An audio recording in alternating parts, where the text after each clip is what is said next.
Njagala okutandika n'ekibuuzo mu show ya leero. Love tuweebwa mpeebwe oba love tugikolerera?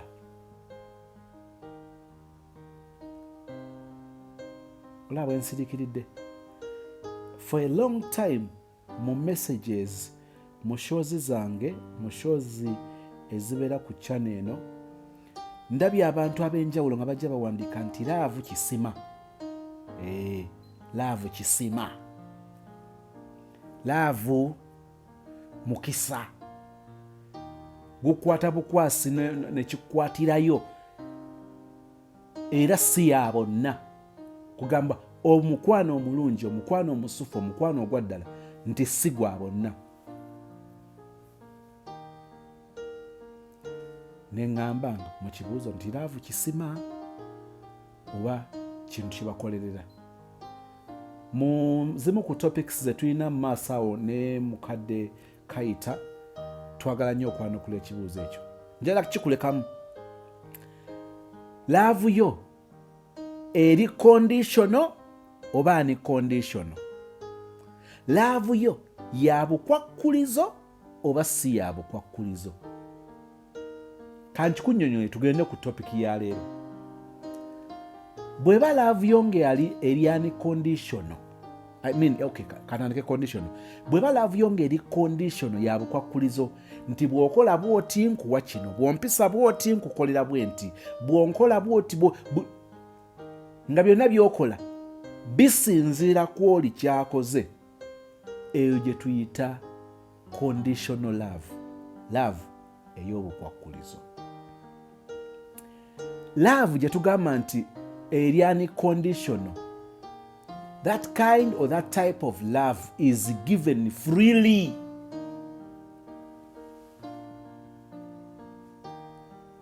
I will ask the same question. Love mukisa oba bagikolerera? Webale kubeera ku Sozmo. Olwaleero Thursday tuli mu magezi muliro. Nabagamba nti Thursday tujja kubeeranga mu magezi muliro. Nolwekibanga olina challenge yo owuli wandyagadde tukwe ku magezi nga family, kimanye nti Thursday naye ate toncontactinga ku Thursday. No. Ncontactinga oba Monday naye nga omanyi nti nja kurespondinga ku lunaku lwa Thursday. Weekend bweyingirawo tugenda kabona obulango mbuyiseewo. Tuyina sister ali Sweden, naye ayina story ku ngeri gye yatuukamu e Sweden. You need to listen to the story. Tulina eno sigenda gyogera, ojalaba ndabe. Tulina story eya brother ng'anyumya ku bulamu bwabwe in the absence of their father. Eyo story ya guy. Benjogerako togenda wulira bawulire, ogenda kubalabako. Tulina story kanji kugambe eya couple eno mu mwezi guno ogwokusatu, ennaku z'omwezi nga 13, wakayitawo ennaku mmeka? Abaagalana bano ababiri bambi, abaana baabwe 2 bajjiira mu nnyumba ne bafa ne babaziika. Bya March ono. Love story eyo tugirina this weekend. Oba tunaazikuwa weekend eno bannange nga biri packed bulala. Kakati Trudy, I like the name Trudy. Oba kuba ngoberera nnyo Miss Trudy owe Kenya, but I love the name Trudy. Trudy ali stuck. Agamba nze sirina mukisa mu laavu. Waliwo yakinkola nga yannemesa bulemesa, kugamba yasalawo relationship zange zibeere bwe zityo matankane. Nsaba tumuwulirize kigambo ku kigambo, tugende okumuwa amagezi n'okukola komenti zaffe wamma nga tubitegedde. Thank you so much for being part of this family.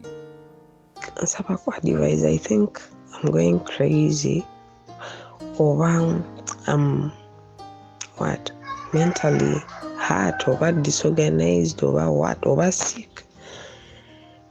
Mr. Sozimo, but them relationships, like I'm 28 now, but them relationships sigena kulimba ezifailinze ate nga ziwerako. So right now state gyendimu nti I get people who vibe me, ne bajja ne bakwana, and yeah, you like them, oluusi gwe abasinga obbaagala, oluusi beba bakwagala. Naye nina buno obuzibu nti Mr. Sozimo, I don't let someone come in my life na jonona, like I don't want omuntu okujja mulamu bwange n'abwestinga. Nina kiri ekingamba mu mutima, like this one is going to waste your time. Kiveemu, okitegeera. Bwe nkuwa akadde kange nenkulaba nga byokola tebijja, ne mba twakeyagalako for a week, I don't give you time ey'okwestinga, like ekyo nkiteerawo, you get. In fact nakafuna babagaye nga 3 naye nga ndaba bonna ng'obwongo buŋŋamba, no, this one is going to hurt you, this one is going to, he's wasting your time. Ye bana nekubira essimu nga togikwata, bane nenkuweereza message ku WhatsApp toziddamu, awo obwongo bujja kuŋŋamba, no, this one is lying to you, okitegeera. Okusinziira ku byensi mpulira byotusomesa, nze ne wekabaka red flag kamu kikomaawo, okitegeera. Simanyi oba nayonoonese, like sikyawa muntu time okumumanya. Ako katime akatono kemba nkuwadde n'omesinga up, ng'ekyo I call it a day nga nkita. Like after breaking up with him, ngamba oba nakoze ensobi oba would have waited. Guy omu ku bo, I swear, Mr. Sozimo kankuwulireko kano katono ddala. Nali mu club, mukwano we nga ntutteko mu club, I meet this guy. This guy is well educated, ayogera ku zi seminars, mu bantu abanene bwe bityo. Nalaga nti he's interested in me. Okay, since that day netujja nga tutambula. Since I didn't have a boyfriend, ngezaako mwaka chance, netukitambuza for a month. Then netandika omukolera ebintu, naye ngono guy akwesooka nagamba I'm broke and what, nakubira nagamba mwana nina kaloni ke najjayo and kantwala bambi olw'okumwagala n'okwata maybe $10 nomugamba no chop up. Nalaga nti asimye nnyo, wamala otwala ssente ezo taddamu kukubira, taddamu kuchekingako on unless gwamuchekinze on, okitegeera. Ne bintama, like waliwo n'olunaku munaye birthday ye, kuba yasooka nanneesooka nga yakanfuna, nengamba my birthday is on this day and that day, and I would love to celebrate it. Biki kanengamba okay bambi mwagala, ate olunaku lwayinza okuba bambi lumukolera amakulu, naye nga tetumukolera surprise birthday, nga mpita mikwano gye gyonna we bought banaye olw'omukolo gwali gwamanyi kuba gwamalako esente nnyingi. On that night the guy was surprised, najja netumuwa biki. Manyi kye yangambako that day, yangamba babe, I don't want to take you to my place today kubanga I respect this day, I honor my mom, so mba saagala kusula na mukazi yenna, Konze, babe, did I tell you I want to go to your place? Kale nanyiiga nga ngamba bana, this guy thinks oba ndi biki, you know. He drove me home nenkomawo in fact teyaddamu kuŋŋamba kintu kyonna kyonna oba biki, neyereeta ku mulimu gwange neŋŋamba bannange, babe, thanks so much, mwankoledde ebintu bino na wano, you a woman and a half, banaye gwe sikulabanga, naŋŋamba mbu but sometimes mwana gwe mbeera awo, neŋŋamba gayi nga yaŋŋamba, neŋŋamba she's so, I mean, she has a heart of an angel and I have a heart of a Satan. Like, onkolera ebintu ebirungi ate nze I'm so bad nkola ebintu ebibi. Omanyi omuntu ayogera ebintu bingi naye nolonamu akantu katono nnyo. So I had to chill. Naye nga mpulira mwagala mutima kati kale nga ye naye yakinotisinga nze asinga omwagala. So one time he calls me again. Yali ku birthday party no, not a birthday party. Yali ku wedding introduction ceremony ya sister we. Nkira nangamba, mukwano omanyi ndi wano, sister wange mwana, ebintu babi like yakola ebintu without the help of the family members, kati tutuse wano ebyokunywa tebimala, bambi ate aŋŋambye kyokka nange saatambudde na ssente, do you have some money munyambe? Mr. Sozi nalinamu emitwalo gyange 5 ndadde, ne mugamba mukwano ngenda zikuweereza zikutaase right now, but I think I need that money mu nnaku ezitali zaawala. I was like, yeah, I'll come back to Masaka and I will get you that money. I will find ways to get that money, okay? Konze nga kyeyeekwasa mbu ye he wanted to change jobs, like from a different job to a different job, naye yagugula, so gwamutwalira ssente nnyingi, gwamumalako ssente, mbu yasasulayo obukadde bwe 5 to get that new job. So n'akala nga ye omusajja n'akala, takyalina wadde ssente kale ezaabeerawo nazo zaakulya biki, nga looni wagamba, you know what, okimanyi mwana gwe I last ate oba biki, n'okwatibwa nakuba omwagala oluusi n'omugulira sapa bwe bityo, ng'omanyi kati no worst of it all nga buli olaba nga munnaye osisse ebigaanyi ng'omugamba naye omanyi let us call it you know, tukite kubanga nze ndaba munnaye tompa vibe gineetaaga toliiwo, it's me. Omanyi kyakuddamu mbu mwana gwe onansonyiwa wansanga the peak of my job, mbeera stressed, wululu wololo. Nze nkimanyi Mr. Sozimu, omusajja yenna ayagala omukazi, he will always make time for that woman. Ekyo kyonkimanyi. So Mr. Sozi, this guy, sigenda kulima mwagadde kiwanvu nno. Kati nze natandika olaba ezo zi red flags nga buli ngamba no bambi gumiikiriza buwanguzi, simanya biti, lwaki opa ku cap, gumiikiriza mpamu akadde. Kyokka worst of it all, he had a girlfriend.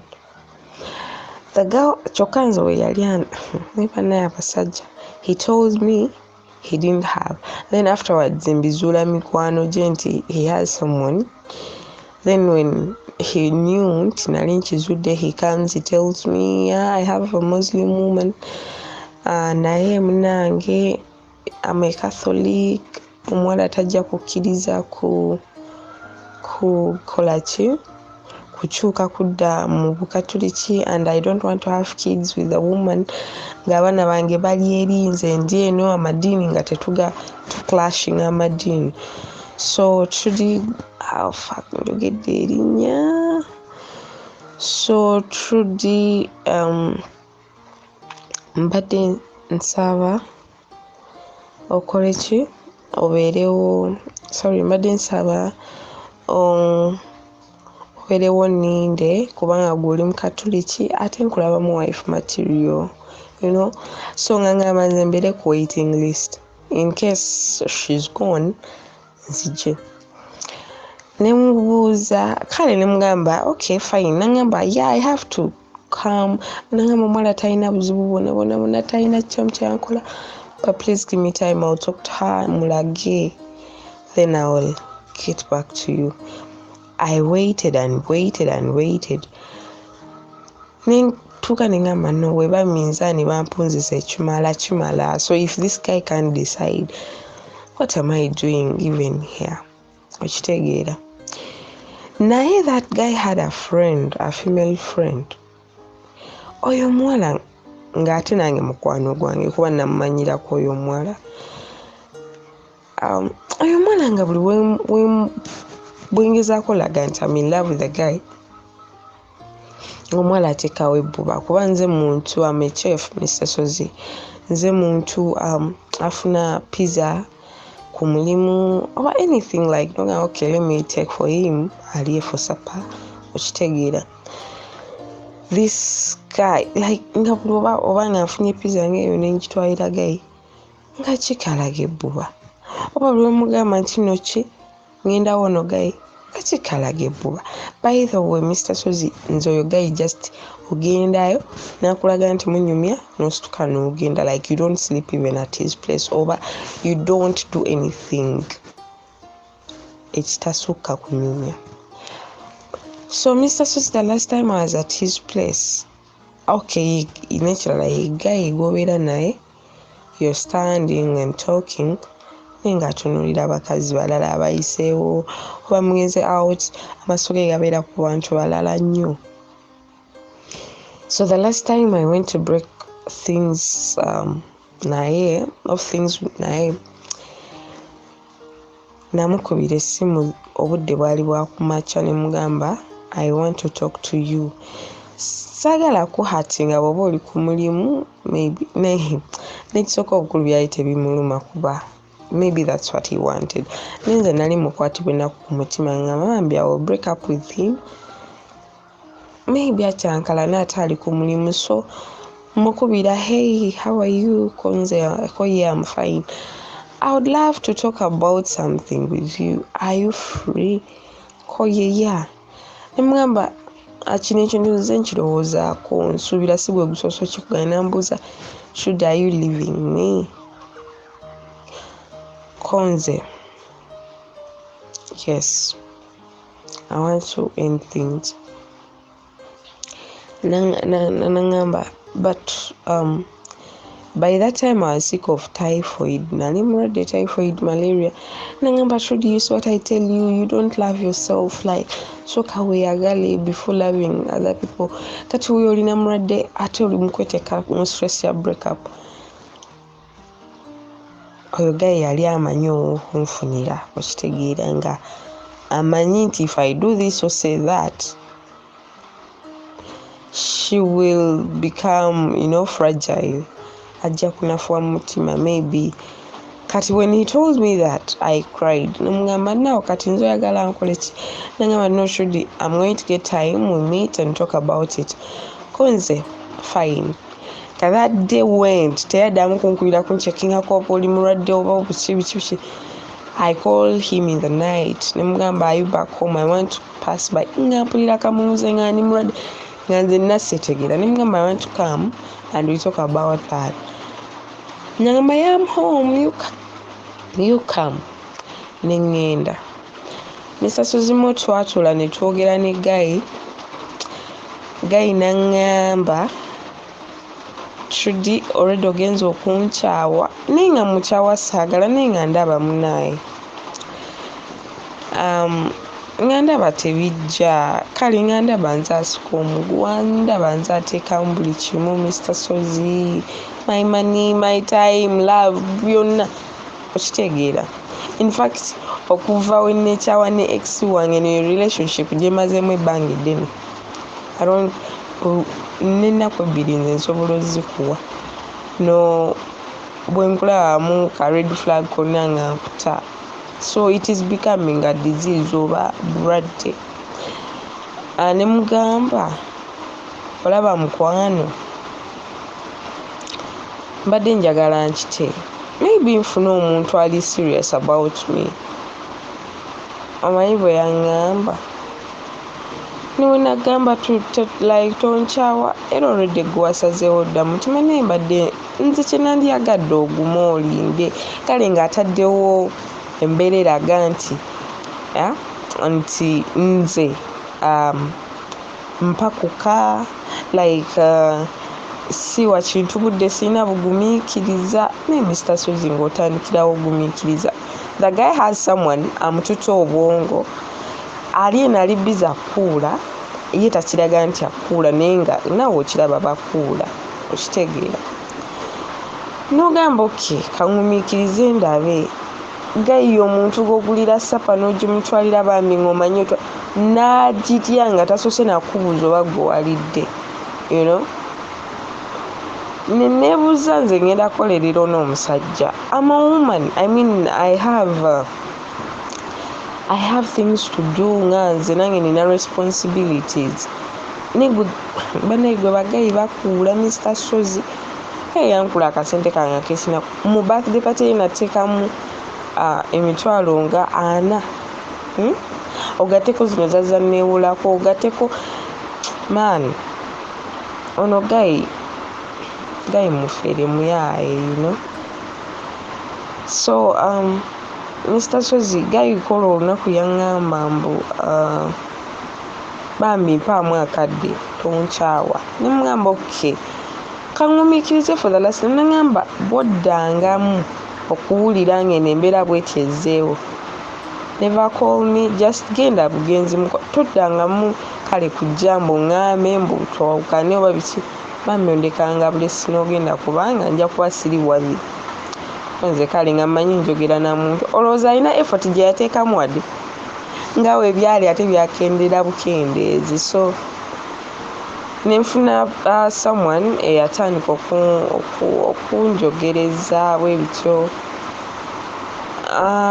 gayo oyo tabadde oba Mr. Suzy nina n'obuzibu I don't know. Simanyi oba ntambulirwako ki siwangala mu relationships.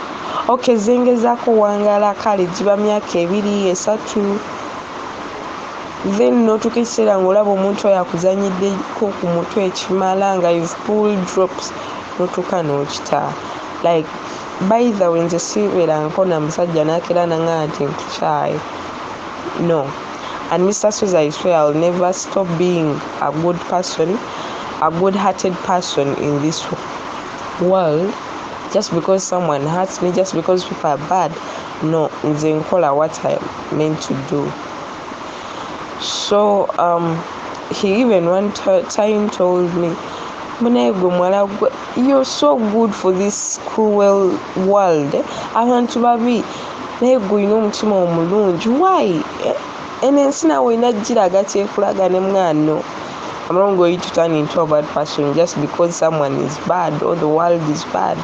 This is me. This is how I was created. So this for me bwe nalabanga gayi munage asikamiguwa ningamba kampe omulala chance. Omulala we na chance talina buzibu. N'engeri gye ninajjala mentality nti abasajja bayaaye omusajja akulimba akulaga nti wano alina gwewekka kyokka ate nga muli bangi okitegeera. So nze buli kaakola konna oba kati gayo ono nange simutegeera tubadde twogera bulungi was in Kampala abeera eno nga gyembeera but he went to Kampala for weekend nga twogera bulungi. He calls me, I call him, he's always on chat nga twogera bulungi. Then when he came back here esimu ye teyitamu n'ate ogenda online ku WhatsApp omusangayo simanyi yinza okuba ndi falo oba kataala nga simanyi oba kisoboka okukolebwa mu masimu I don't know oba he's lying to me again I don't know but he's online, omusana online since he came back. Namukubira essimu ku makya kuba he had to travel back. Nempulira amawulire nti no waliwo akabenje, obubenje nga 3 bwaguddewo biki. So I called him nga concerned person, ndabe bambe bayatuuse bulungi, and he's like essimu ye yabadde teyitamu. Okay, nenjigezaako nga ntuuse ne ku mulimu nga teyitamu. Ngenda ku status, yataddeyo status, yakateekayo status, nengamba kisoboka kitange essimu teriiko ate he's online. Maybe kisoboka okukolebwa ku masimu naye sigamba nti buli muntu amanye essimu. So Mr. Sozi, the guy essimu ye yakontinuinze nga teriiko, naye nga ku WhatsApp gyali. Nemubuuza, I tried calling on your number but it was not going through. Chichi koye tudi naye Mr. Sozi onansonyiwa njogedde nnyo erinnya lyange, naye it's okay. Nangamba mukwano ndi ku mulimu kinda busy, naye I reached safe. I'm safe, I'm okay. All the fine. Netwogera the whole day nga tuli fine, even we video called and we video chatted ku ssaawa emu ez'olweggulo. Nandaga nti he's a little bit tired and he wants to go and sleep. All the fine. Mr. Sozi, by the way, kyakana guno muze oba buzibu. Nina omuze nti nze bwe mandatinga guy, engeri gye ndi working woman, nkoze manyi haso we zibeera. Nze sireka musajja kubeera awo buli kaseera nga yanteekamu, okitegeera nti oba we are going out yagenda ogula, he's going to pay the bills biki. Nange sometime mba njagala nentwala out on my bill, nga si mu bubi, just nengamba okay, he did this for me, nange kamukolere kino, okitegeera. Mr. Sozi,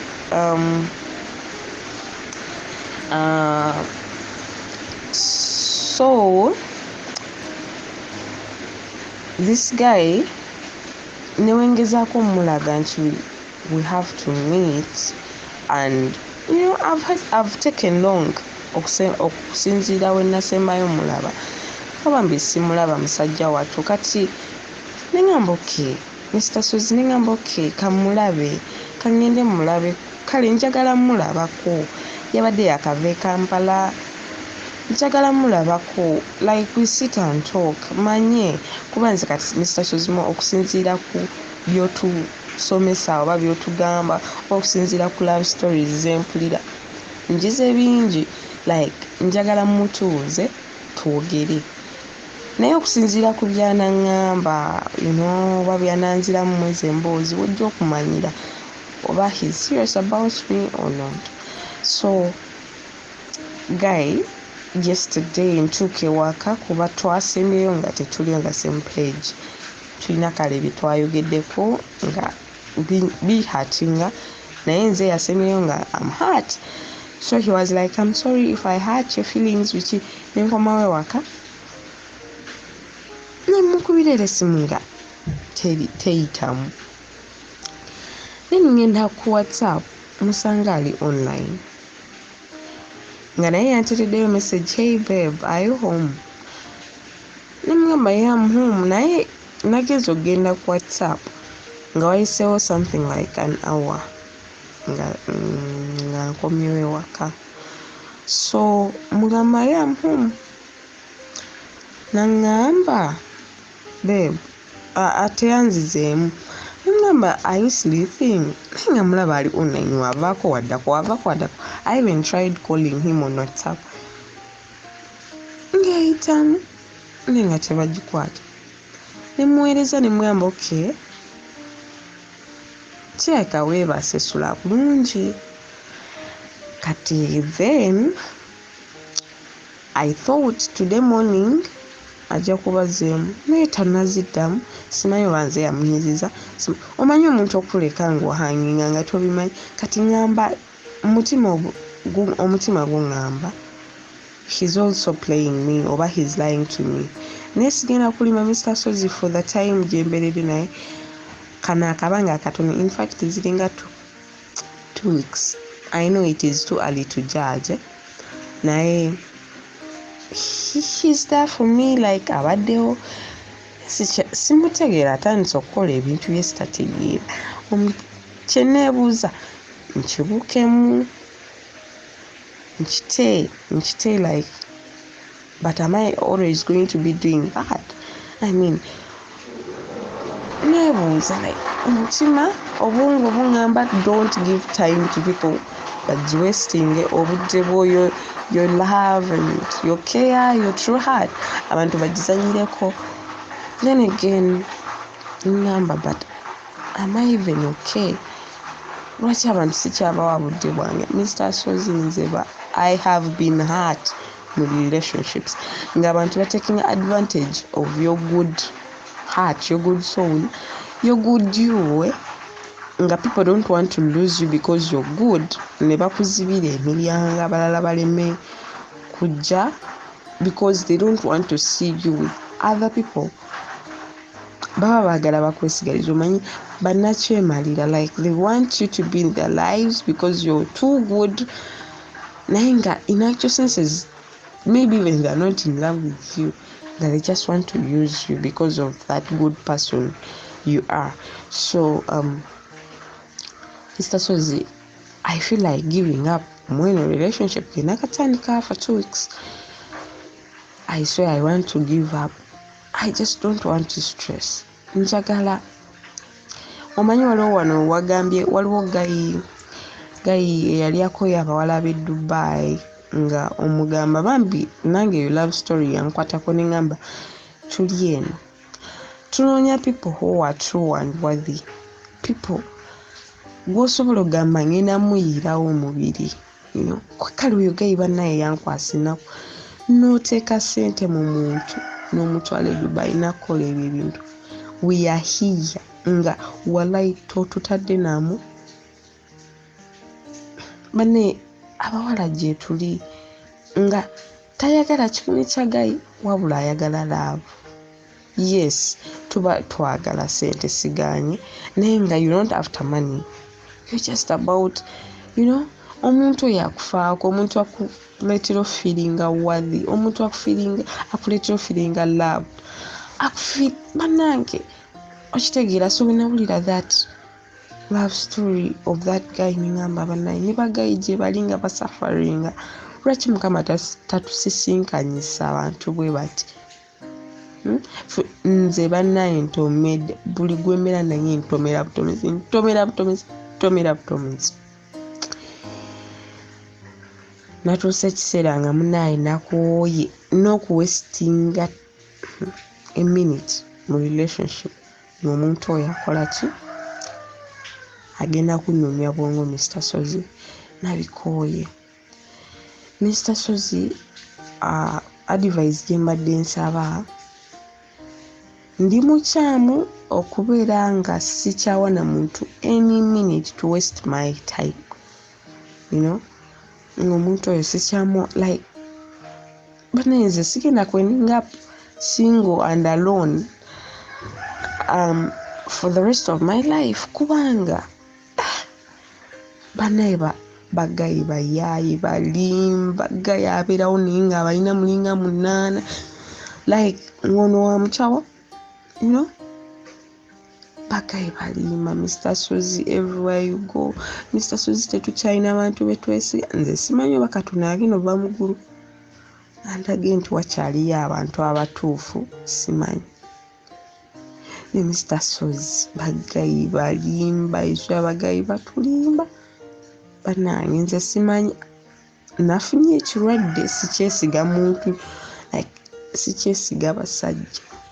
Buli musajja ajja mu bulamu bwange mulaba nti muyaayi, mulaba nti mulimba, mulaba nti no talina gyantwala, okitegeera, mulaba nti no bagenda nakundeetera ogutima ogubi Mr. Sozi nkoze ntya nze okweggyamu kino ekitima like ntrying okuwa omuntu time maybe mumanye naate bangi bempadde akadde ne bakagala banja kati byebimu newomuwa obudde newotamuwa budde byonna byebimu they still end up hurting you Mr. Sozi oba kweno sho mufunira abantu abategeera wala njulagenda wa muzadde wange ntuule mugambe muzeeyi saagala fees gwe wanteekamu akusale noonyeza omusajja gwe gwolaba nti nno alimu ku makulu ngende n'oyo Mr. Sozi I'm entering 30 I'm just there n'omuzadde abeere naye naye mwanange kiki munaye naye anansonyiwa muzadde wange kubanga ensi gye tulimu y'abafere nze sigenda genda mu relationship ofumirwa omusajja omufere after maybe months mu getting a divorce kati byebiki ebyo Mr. Sozi oba wano muyinayo be mukuukinganga nga bannayo balinamu omulamwa naye nze nkooye okudeetinga nkooye okumanya abantu nkooye Mr. Sozi mpa ku magezi kuba kinfuukidde ekirwadde bambi neyanziike nsaba amagezi go kino kinfuukidde ekirwadde Mr. Sozi sikyawa abantu budde kuba buli omu mulaba nga mulimba like mbateeka ku pressure ku tension tell me if you're lying tell me if you're serious about this I don't want to waste my time with you if you're not serious ebyo byembagamba even they get maybe bantya n'okuntya kati Mr. Sozi bambi neyanzeege olunaku olulungi owomukwano Trudy owomukwano njagala kukitandikirako. It's not that you're not tolina mukisa mu relationship. No. Ekyo tebakikulimba tewabaawo alangirira okujjako ng'ava ku planet gye tutamanyiiko obumanyi gye tutalinaako obumanyi naye ng'oli ku planet eno Katonda mwe yalondera omuntu n'abumba ettaka n'amufuwamu omukka omulamu omuntu oyo n'aba omulamu n'amuwa omubeezi nga yekaawa na byonna ebyavaamu bw'abanga ye Katonda oyo yakutonda tokkirizanga ebirowoozo by'okubiyingizaamu endowooza egamba nti oba oli awo mu mukwano tolinaamu mukisa ekyo kifu. Webale nnyo okujja gye tuli tukkiriza nti ekizibu kyo kiri half solved nga tunaba nakubaako comment gye tukikolako but the mere fact nti okyogeddeko it is half solved. Njagala okukola comments zange basista ba brother tugenda kuwa Trudy amagezi okusinzira bw'owulidde story. Nze njagala okukola comments zino. Guy ono omucorporate owazi seminars workshop bikoze bitya nandigambye nti oba oli awo alinga atakwagalanga nako ekyo mukimanyi nti gye kiri ogenda nogamba nti Guy atanjagalangako yankwana atya. Guy asobola okukukwana nga takwagala nga azze kukusisinkana nga omuntu agenda okuluka ddiiru ye obeeko w'omuyisa obeeko w'omusomosa ng'akimanyi nti okukwagala agenda kukuyitamu kankozesa ekigambo abawala kyemutatera kuwulira naye ng'abalenzi bakikozesa akantu ako njagala kukayitamu nga Guy azze kukuyitamu gw'oyagala tojja kumuyitamu buyisi oli muwala Guy gw'ajja okuyitamu obuyisi. Omusajja ono engeri gye yakaabyemu obwavu ekisooka kyenzikiriza walaba red flags zonna kumpi nga tewali etali red flag zonna ze wasportingayo zaali red flag. Omuntu okubanga one bw'obanga omuwa ssente bw'obanga ogenda kumukolera ku kizibu kye ng'aba mulungi gy'oli bw'omala okukimukolerako n'abula eyo red flag nene. Singa si nandigambye nti sigenda na kukola list ya bintu byoyogedde kubanga obijjukira naye njagala kukakasa nti ebintu byeyogeddeko almost 101% bituufu.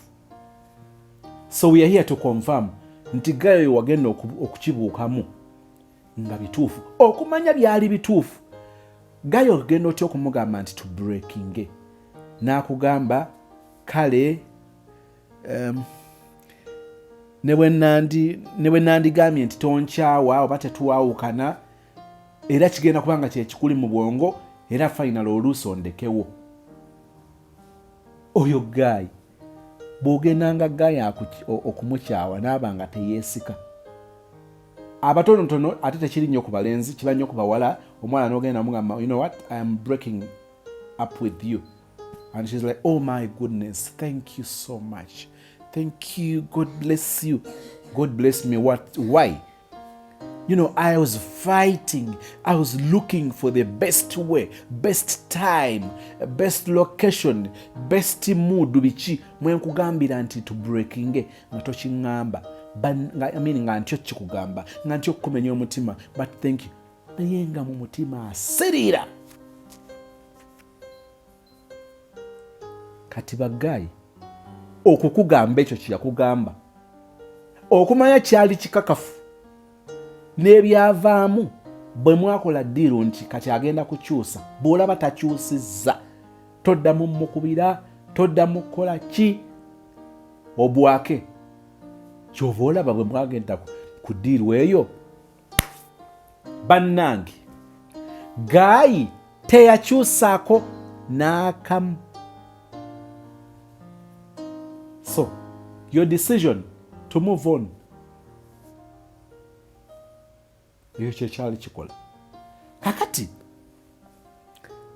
ekyokubanga relationship zo teziwangala kuba olaze emyaka 2 emyaka 3 ezo nno ze ziwangadde. Njagala nkubuulire, nze njagala tukkiriziganye ffe ababiri n'aba n'atwegattako. Tewakeera kuyingira mu relationship ng'oyagala givaamu. Could be ezo z'otambudde emyaka 3 zibadde waathi ng'olina kw'osinziira okuyimirira n'obeera mu mukwano n'omuntu oyo for 3 years. Ono omulenzi gw'otambudde naye wiiki 2, olaba owulira bw'oti ku wiiki 2. Emyezi 6 be bantu abakola anniversary nga mwekulisa eddimu eddene ery'okuwera ennemba ne relationship nemukalakala nayo emyezi 6. 2 weeks gw'oyinza okukiwulira nti olinga papa, olinga agamba nti oba okyawa abantu nga si bwe budde, maybe you could wait a bit longer, maybe you would understand, but 2 weeks already olaba red flags. Sweet, weebaze Katonda nti ekigaali okivaamu nga tolina we waatuuse. Ebyo byolaba bye bikuleetera okwekengera. Kakati era ogenda okulaba nti ne bw'okiwaliriza. So okugamba nti wiiki 2 oyinza nga opapye nnyo okujajinga okuweyinga relationship eno, njala kukutegeeza nti ofunye omukisa nti abala bagenda okuweyinga relationship nga balina mbuto, balina abaana, batambudde omwaka, batambudde emyaka. Gw'okyagitunuulira n'amukaliriza mu stage eno esooka. Count yourself lucky.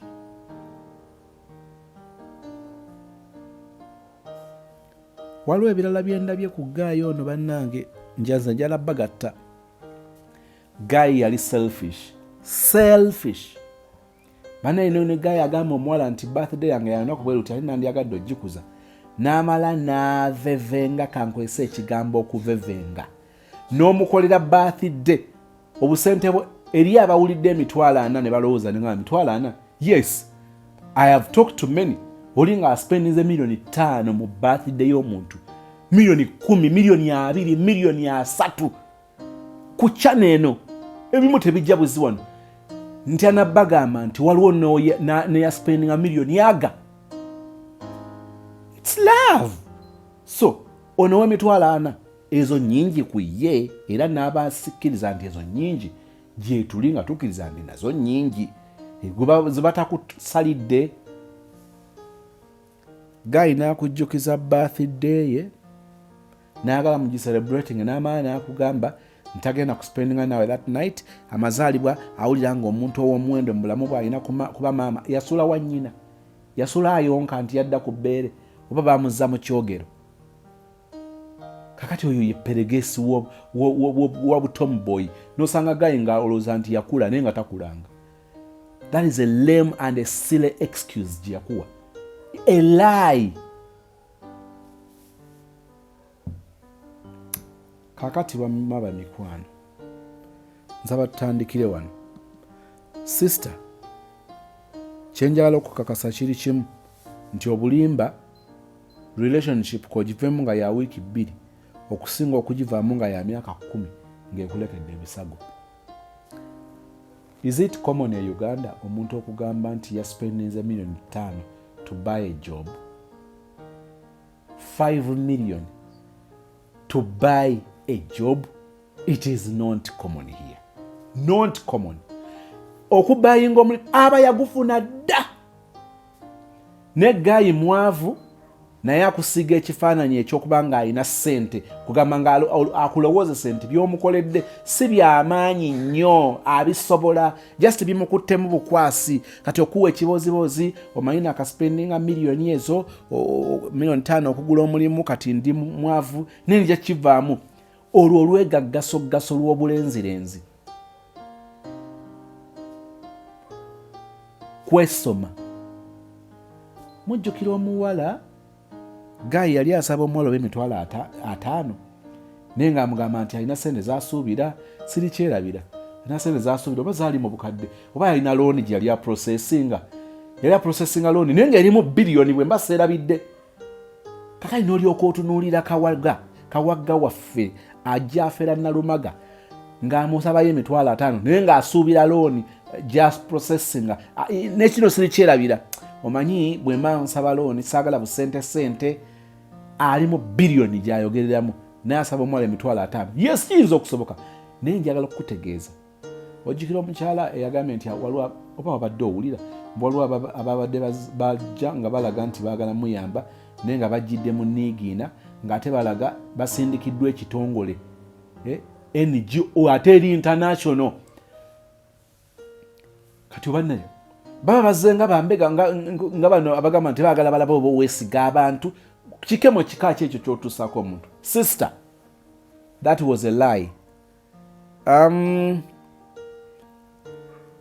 Gayo ono wamwagala naye ng'oluusi oyagala muntu mukyamu oba noono gayi oyagala muntu naye ng'oyagala muntu mukyamu. Nolwekyo njagala okutegeeza nti problemu yo olina trust issues naye instincts zo okusinziira ku byoyogedde instincts zo empulira yo eba ebadde sensitive ku bintu ebituufu. And I am telling you the right person will come. Omunoonyeeko akamogo kasooke kakubule tekitiza ntaliba nako. Kinjala otegere kyekino. Sigala ng'okyawa ekitiibwa principles zo ng'oziwa ekitiibwa ekyannamaddala. Enjawulo oyinza okuddirizaamu tetwogedde ku principles zo n'ozitugamba nti oyagala omulenzi bwati ne bwati. Nenze ndowooza nti wabeerawo ebipimo wabeerawo minzaani omulenzi gwe twagala yandibadde ng'alina ABCD ku bino ebintu 5 ebisatu biri compulsory ateekwa okubeera kino ate gye bali byogerako tebikolebwa nsolo bibeera mu bantu. So ekyo kinywerereko olwewo naye osisinkana omuntu ng'ali worth. Tojja kusisinkana ali perfect taliiyo naye ojja kusisinkana gw'omusobola okubeeragana mwekka asobola okukutegera kyeweetaaga si ssente kyeweetaaga time kyeweetaaga attention weetaaga love. Ebyo bye bintu ebizibu omuntu okufuna by'osaba like you're not demanding. Tekiri nti no tosobola omuntu akusobola osoboka era bwe mpulidde nga bakusobola bangi. Tonnabeera bubeezi mu ssaako zaabwe tebannaba kugwako. Lwe banaakugwako Trudy ojja kwewuunya lwaki enkoko tezirya ssapa.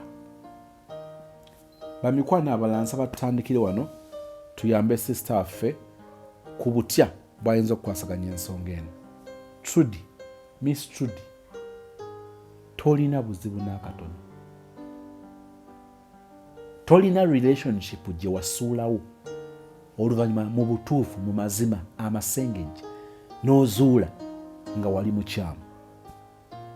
byonna by'otugambye bwe biba byebyo nze sina gye ndaba gy'ovaamu nga yabadde waathe okubeeramu eno eya wiiki 2 bamikwano muneegatteko tubuuse sister nti eno eyinza n'okuba embi okusinga endala 2 weeks and the guy is behaving like that 2 weeks. Hey, Katonda waffe tukwebaza kuwo tuwa omukisa okutegeera ebinene kabituyigirize kabitulabule kabituleetera okukyuka n'okulaba ebintu mu butuufu bwabyo. Trudy okuyayana kw'okuwulira agezaako tali demanding yafaayo ali selfless naye bambi agenda okubeera mu mukwano nga yeewaddeyo naye nga minzaani yeekubiira nga love eri one-sided and should be a two-way traffic. Katonda affe omanyi omuntu we omumanyi butuzibiriza tumuteebereza tumuwa manta tetumulaba naye omumanyi munyweze ekyo muye gw'omanyi bw'onoomuleeta kakasa jjukiza Trudy okutwala relationship ye naawe Katonda nga yenkulu bw'anaamala okunyweza relationship eyo ne watabeerawo network ebafalinga nga network etambula ku supiidi gy'erina okutambuliramu ajja kutegeera bw'omugamba nti oyo si mutuufu ono mutuufu ajja kuba asobola okubyawula. Muyite musisinkane mu birowoozo bye okole omulimu omulungi mu ye kubanga awulira nga asobola ayayaana okubeera n'omuntu ebyaddala kimukolere kubanga abamu bo bakkiriza nti bamala kulya ku bulamu bazze kusaagasaagamu. Trudy si byazeemu n'abalinga Trudy bangi bwe tusabye olwa Trudy tusabye olwabo bonna ne twesabira naffe abazirimo ozinyweze ozikuze okuva mu maanyi okudda mu maanyi mu bulungi obw'ekisa kya Kristo Yesu Mukama waffe bwe tusabye and we all say amen. By not speaking, you don't get rid of the story. You don't. You just open up a silence which can be just as loud. Tulina bye tuyisemu mu bulamu nga ddala bisobola okubeera ekyokwiga eri abalala. Enjawulo nti olumu tetutera kubeera na mukisa okubatuukako. Olina story yo ng'owulira yandiwuliddwa abantu abalala. Love story oba ekyo kyoyisemu mu bulamu ng'owulira wandyagadde okugambako ensi. Tubuulira awo okukusanga tukufune. Obulamu bwo oba ekyo kyoyiseemu kyandibeera ekyokuyiga ekinene okuwa essuubi okulabula oba okutaasa omuntu omulala. Tell your story.